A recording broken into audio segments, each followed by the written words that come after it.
This is Living Power with Dan Hurst. Genesis 17, verses 19 through 21. Then God said, yes, but your wife, this is his answer, will, if he would bless Ishmael also. And God says, yes, but your wife Sarah will bear you a son, and you will call him Isaac. I will establish my covenant with him as an everlasting covenant for his descendants after him. By the way, this is such a great statement of God's respect for women.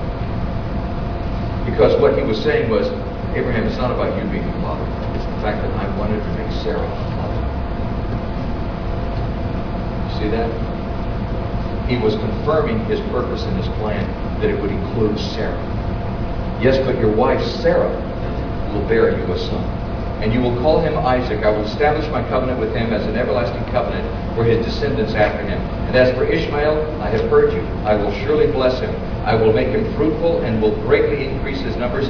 He will be the father of 12 rulers, and I will make him into a great nation. By the way, those 12 rulers are mentioned in Genesis chapter 25. Sometime you can read into that, starting with verse 12. But my covenant I will establish with Isaac, whom Sarah will bear to you by this time next year. Now, what God was saying here was to Abraham, and what he says to us is, you're not the only person in whom God is at work. It's not all about you. You're not the only person in whom God is at work. And God's work in your life affects others. By the same token, God's work in others' lives affects you. I love this. This is so cool. It's one of the key principles of the church. Ephesians 4:16. From him the whole body joined and held together by every supporting ligament. Every supporting ligament grows and builds itself up in love, and each part does its work. You see that word supporting? It's the word that means to contribute support. It means that there's a contribution. Every ligament has a part of supporting.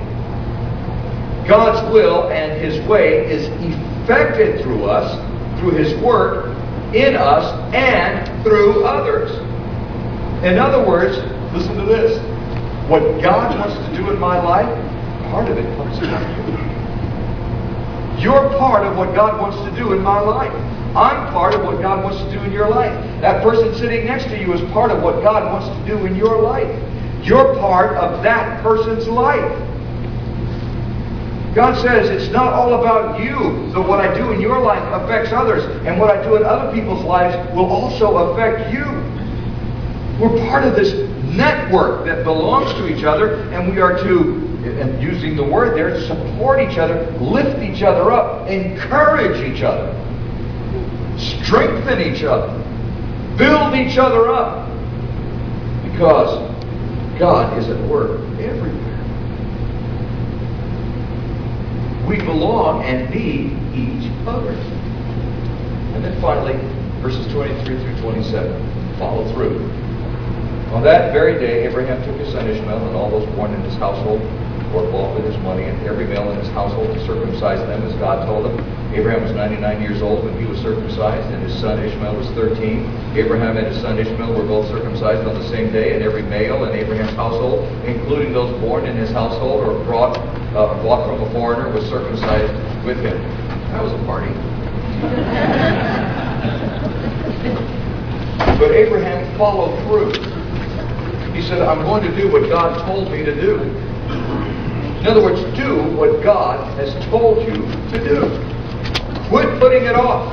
Follow through. 1 John 5, verses 3 and 4 says this.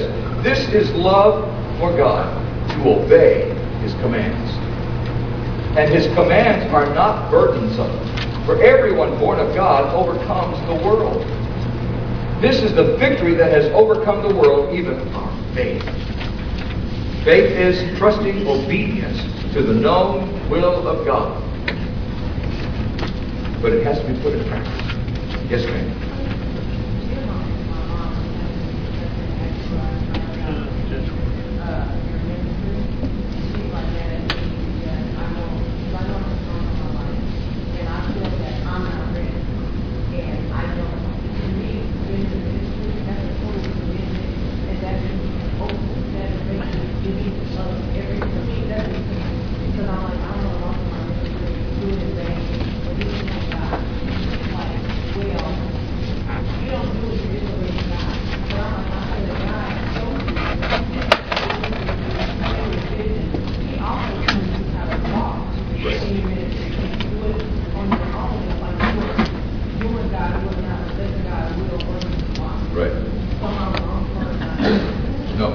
You're right, but so is your mom.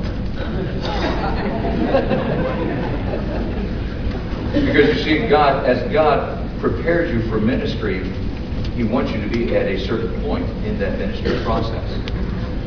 I would not have been ready to teach this class 30 years ago. You know, I was right where God wanted me as He was preparing me to teach.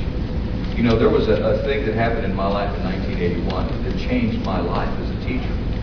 I think I've told the story, but someday I'll tell the story again. We don't have time right now.